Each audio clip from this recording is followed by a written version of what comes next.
saudaraku, selamat merayakan Jumat Agung di tahun 2020. Kali ini kita merayakan Jumat Agung dengan keadaan dan situasi yang berbeda tentunya. Kita melakukan perayaan Jumat Agung di keluarga masing-masing ataupun di rumah masing-masing. Nah, berbicara tentang kematian adalah sesuatu hal yang sangat menakutkan bagi kebanyakan orang pada umumnya. Tetapi walaupun itu hal yang sangat menakutkan, kematian tidak bisa dihindari. Nah, saya ingin menjelaskan sedikit, ada satu kematian yang berbeda dengan kematian manusia pada umumnya, yaitu kematian Yesus Kristus, Sang Juru Selamat manusia. Dan kematian Yesus Kristus dicatat di dalam Matius pasal 27 ayat 45 sampai 56. Di sini menjelaskan bagaimana Yesus Kristus mati di kayu salib. Nah, saudaraku yang kekasih dalam nama Tuhan Yesus, bagaimana cara kita memaknai Jumat Agung ini di tengah-tengah dunia yang sedang bergumul saat ini dengan pandemi COVID-19. Nah, saudaraku yang kekasih dalam nama Tuhan Yesus, dijelaskan di Alkitab kita bahwa Yesus mati tersalib. Dan sebelum Yesus mati tersalib, ternyata sudah ada peristiwa-peristiwa yang dahsyat, penyiksaan-penyiksaan yang dahsyat yang dialami oleh Yesus, seperti dia diolok, dihina, dianiaya, bahkan disiksa, dicambuk, bahkan jubahnya juga dirobek, kemudian diundi, dibagi-bagikan. Nah, saudaraku, banyak penghinaan-penghinaan yang sudah dialami oleh Yesus Kristus, dan Alkitab mencatat di sini bahwa Yesus Kristus benar-benar disalib dan mati tersalib pula. Nah, ini adalah satu peristiwa fakta sejarah yang tidak bisa diganggu-gugat oleh siapapun. Oleh sebab itu, ada peristiwa-peristiwa yang dahsyat dalam kematian Yesus di sini. Nah, saudaraku, ada satu peristiwa dan kejadian yang dahsyat yang terjadi pada saat kematian Yesus Kristus. Misalnya di pasal 27 ayat 51, coba saya baca, saudara coba perhatikan di sana ayat 51. Dan lihatlah, tabir bait suci terbelah dua dari atas sampai ke bawah, dan terjadilah gempa bumi dan bukit-bukit batu terbelah, dan kuburan-kuburan terbuka, dan banyak orang kudus yang telah meninggal bangkit. Nah, saudaraku, peristiwa alam yang dahsyat telah terjadi dalam kematian Yesus Kristus, yaitu batu terbelah dua, kemudian kubur terbuka, dan orang-orang kudus yang sudah meninggal bangkit kembali, kemudian tabir terbelah dua untuk memisahkan ruang kudus dan ruang maha kudus. Nah, saudaraku yang kekasih dalam nama Tuhan Yesus Kristus, peristiwa ini begitu dahsyat, peristiwa ini begitu hebat, berbeda dengan peristiwa ataupun kematian yang dialami oleh manusia pada umumnya. Ini sangat berbeda sekali. Nah, alam pun turut merasakan, turut gentar tentang kematian Yesus Kristus ini. Nah, melalui peristiwa seperti ini, seharusnya ini menjadi satu pengakuan yang hebat tentang keberadaan Allah, tentang keberadaan Tuhan. Karena melalui peristiwa itu juga, pada saat itu peristiwa itu terjadi, kepala pasukan itu sedang melakukan satu pengakuan, sungguh ia ini adalah anak Allah. Nah, saudara yang kekasih dalam nama Tuhan Yesus Kristus, mestinya kematian Yesus Kristus dalam perayaan Jumat Agung ini menjadi satu pengakuan juga bagi dunia, bagi setiap orang, seperti pengakuan yang sudah dilakukan oleh kepala pasukan ini.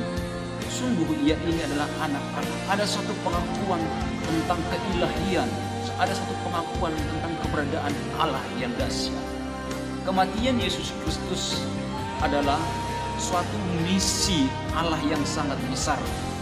Apa itu misi Allah yang sangat besar? Misi Allah yang sangat besar ialah supaya hubungan Allah dengan manusia kembali lagi. Jadi hubungan antara Allah dengan manusia sudah terpisah karena adanya satu anatema, adanya satu dosa yang memisahkan manusia dengan Allah. Oleh sebab itu, Allah punya proyek kerja ilahi yang besar bagi umat manusia, dan telah mengaruniakan anaknya, satu-satunya anaknya yang tunggal, yaitu Yesus Kristus, buat pendamaian, buat penebusan dunia ini. Kita perhatikan bahwa kematian Yesus di sini menjadi korban. Bayangkan dia rela ya menjadi korban. Yang harusnya kita yang mengalami itu, harusnya kita yang menerima hukuman itu. Tetapi dia menundukkan diri, dia boleh taat mati sampai di kayu salib. Ini sangat hebat sekali, ini adalah peristiwa yang hebat sekali. Di sini Allah sedang ingin mewujudkan misinya, ya, proyek Allah yang sangat besar bagi umat manusia.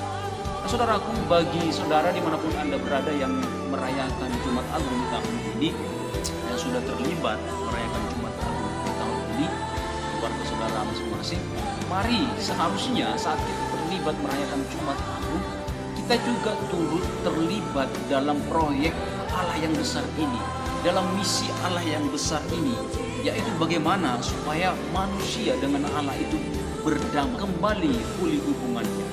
Saudara kekasih dalam nama Tuhan Yesus Kristus, kalau kita merujuk kepada tokoh-tokoh Alkitab kita, Adam dan Hawa misalnya, Nuh, Abraham, Yusuf dan Maria, bukankah mereka-mereka ini telah memulai pekerjaan Allah, memulai proyek ilahi Allah dari rumah masing-masing, dari keluarga masing-masing. Kemudian kita lihat di perjanjian baru, jemaat-jemaat yang tinggal di rumah pada saat itu, mereka juga telah memulai misi Allah dari rumah masing-masing. Mari kita bangkitkan kembali misi Allah ini, kita wujudkan kembali misi Allah ini. Mari kita terlibat dalam proyek kerja ilahi yang besar ini. Ini momen yang pas bagi kita. Kita bergumul di tengah-tengah pandemi saat ini. Kita bergumul, mari kita terbeban buat negara-negara, terlebih khusus buat bangsa kita Indonesia. Kita bergumul, ya, kita terbeban supaya bangsa kita pulih segera. Nah, saudaraku kekasih dalam nama Tuhan Yesus Kristus, keluarga Anda adalah harus menjadi mitra dari Allah. Keluarga saudara harus terlibat dalam misi pekerjaan Allah. Mungkin saudara bertanya, bagaimana cara supaya keluarga saya menjadi bagian dari proyek kerja ilahi yang besar? Bagaimana cara supaya keluarga saya benar-benar bisa menjadi pekerja, menjadi bagian dari misi, dari proyek ilahi yang besar? Nah, saudaraku, sangat sederhana sekali untuk menjadi pekerja dalam proyek kerja Allah yang sangat besar ini. Tahukah saudara bahwa negara-negara saat ini, ratusan negara saat ini sedang butuh topangan doa dari saudara. Indonesia butuh doa saudara, Indonesia butuh doa saya, Indonesia butuh doa Anda, Indonesia butuh doa kamu, Indonesia butuh doa kita sekalian. Mari momen di mana perayaan Jumat Agung ini kita jadikan, ya, kita menjadi bagian dari misi Allah yang besar di dunia ini, yaitu hubungannya dengan Allah kembali seperti semula. Oleh sebab itu, mari kita berdoa, ya, buat bangsa kita dan juga buat kota di mana kita diam. Melalui peristiwa Jumat Agung, kita diingatkan ini adalah perkara yang sangat ajaib sekali, dan ini adalah peristiwa yang sangat penting dan menjadi fakta sejarah yang sangat dekat. Oleh sebab itu, mari kita maknai Jumat Agung ini menjadi